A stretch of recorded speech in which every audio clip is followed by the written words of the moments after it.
Welcome to Smart Business Show, episode 142 for November 10th, 2017. So if you're watching on video, you notice I'm looking down. It's because I'm going to keep referencing my notebook, a variation of the bullet journal. So some of the big goals for this week were set up LearnDash for a client, done. Fix their mobile site, not done. I have a project to migrate a client site into WooCommerce, mostly done.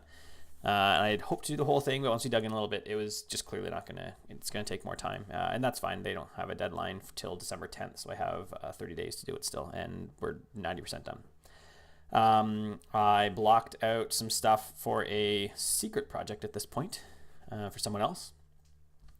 And I did prep my script for speaking at a local event coming up. I wrote a book review, and then I wanted to edit. I just keep calling it the Idiot Book. It's the Don't Be an Idiot, Run a Viable Freelance Business was its original title. I'm not sure if it'll stick with that, but I rewrote that while I was down at WooConf a couple weeks ago, and or got it back into Scrivener because I had no Scrivener file anymore, and rewrote as I went. So how did the week really go? It was a tough week this week. And I've only been, say, running super hard this week 5. So I've been running super hard and skipping rest and skipping some other stuff for 5 weeks. And it just wasn't sustainable this week. That's it. It was not sustainable this week. And there's some other client projects that I didn't really mention in here. There's a WooCommerce site that needs to keep migrating. It's been it's just been a lot of work. So something I talked about in my mentoring group that I attend for myself on Tuesday was rest, was your schedule, and really doing your maker's work well.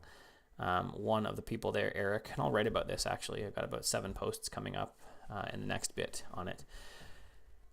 He was having trouble balancing like his urgent support requests with the development or the writing that needs to do, right? Development writing being deep creative work that needs time, maker work according to Paul Graham from his Maker and Manager's essay in 2009. You can find that just by searching Maker and Manager time, Paul Graham, or just Maker and Manager, you'll find it. And so when I talked to him, we were talking about your time blocks, right? And so that's why I do like a 6 to 9 shift, super focused. It's my maker time. It's the time that I really focus on work that I don't even, my wife can't text me because I don't get it because my phone's in do not disturb mode. And it's muted and it's in my bag, so I can't even see it. And I do not get text messages on my iPad or on my Mac. I don't even take my Mac usually. I only take my iPad and I write and I focus and I read. And then typically until these last 5 weeks, I've taken a block of rest, say an hour, a couple hours, usually till noon, where I would run, I would hang out with my kids, I would just rest. It's not, I might, or if I rode my bike out to the coffee shop in the morning, I would just meander my way around for a bit and then get home. So I've been skipping that, and I've been doing a little bit of a break, an hour maybe, and then getting straight back to work to really focus. And then I would generally, again, work from 12 to 3.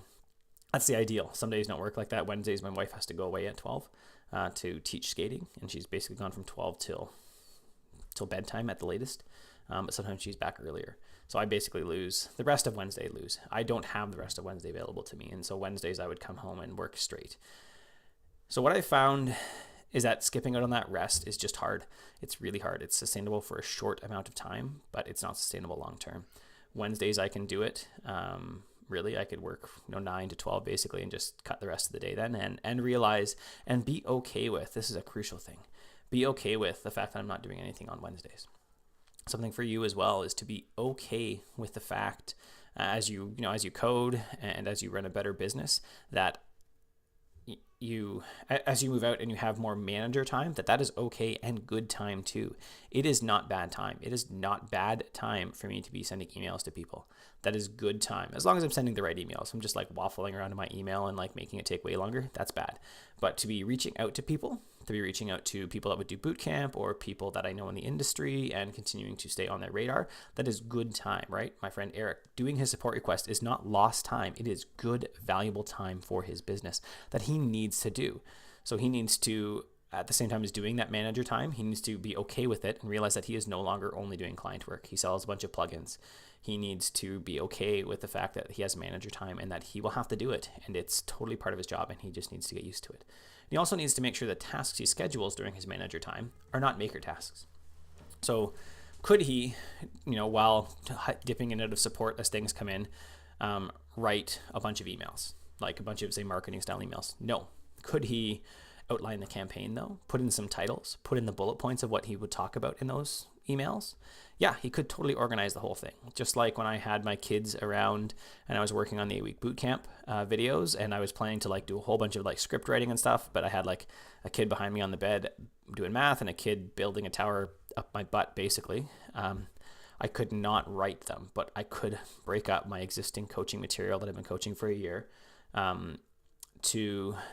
into scripts, into discrete chunks that I could then later write.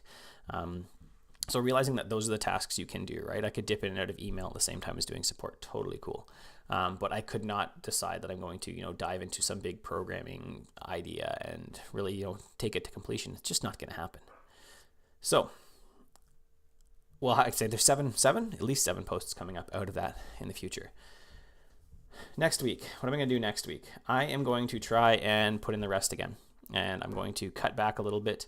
I don't think I'm going to get all these projects launched. Something else I've been reading is Perennial Seller recently. Perennial is something that sells all the time, right? Forever. It doesn't necessarily launch. Hopefully it launches well, but it doesn't necessarily launch well. It's, 2 years later, it's selling, a couple 100,000 copies regularly still, as opposed to, something that was a flash in the pan. And so I'm going to slow down a bit on some of the products I have coming up. I may not get everything released for Christmas like was my original plan, but I don't have the time to do it well. That's the thing, to do it well. Could I launch a new version of the Freelance Idiots book and the best books for 2016 and the top posts? I could before Christmas, but can I do them well? Can I do them and sit back and look at them 6 months later and go, I'm happy? I did as good as I could at the time with that. No, right? So the Idiots book I released 6 years ago maybe, and as I read it I was excited about how good the content was. Clearly I spent the time on it at that point to really do it well, and so that is could be a perennial seller. I kept going why did I take this off? This is a great book. I need to reposition it. It's better for if you're looking at going out freelancing, you're looking at starting your own business, that's what it's best for. If you're already in your own business, then Bootcamp is better. So, and that's where I'm at in my 12-week cycle. Week 6 has a bunch of other plans, and I'm probably going to revise them. What I don't get done, I may just focus on one product instead of getting 3 out. I may just focus on, say, the Idiots book or the top books. Those seem like the likely contenders. The Idiots book is closer to being done, and the top books is there as well. So maybe I'll launch the top books for 2016 in 2017 or in 2018, and then I'll launch the top books for 2017 as well in Q1 next year. That's it. And I have more stuff to finish out for the bootcamp, right? When you join bootcamp, you get a year membership to the site as well, to join me for the year of Reading Dangerously and some other content, bonus content that will continue to come out over the year. And you get to join me in a Slack channel. So I have those channels to focus on and to make sure that I continue to knock them out of the park. As far as how Bootcamp sold, Bootcamp sold 2 units, really. It sold 1 video course and it sold 1 video and coaching. So that's not a lot of money. It's not like, I don't get to sit back and just only coach that. And you may dream that, but I want a course that's going to be awesome. So I am using the one coach version and said, you know what, this time bring your spouse. Let's coach together. Let's do it more of a one-on-one style coaching, because I can right now, because I can provide that value, because they are the only person in there. And so I can provide more value to them and hopefully build them into more of a asset is the wrong word. Someone that wants to help me and is excited to help me build my audience, because I'm helping them. That's the thing, not just doing it on my own, but originally I said, no, don't bring your spouse. And I thought, well, why not? Why wouldn't I get them to bring their spouse? So yeah, bring your spouse. Absolutely. We'll talk with both of you about your goals and about stuff. And so that's where I'm at. I'd love to hear how you're doing in your final 12-week year. Say I'm in week 5, and focus is hard. So I'm probably going to cut back some things. I will cut back some things, and I will kind of replan the last, 7 weeks of the year to launch the few things that I can launch really well. and launch them in a way that they could be a perennial seller, or so that they're set up to be a perennial seller. So maybe that means they don't launch in this window, and I launch them just after Christmas. Maybe that's what it means. Yeah, if you're interested in Bootcamp, then there will be a live coach version again launching probably in January, beginning of the year. And you can always go to the Bootcamp page and get the video version. So thanks. I said, let me know how you're doing in your 12-week year. I want to hear about your struggles and hear how we can help. Have an awesome day.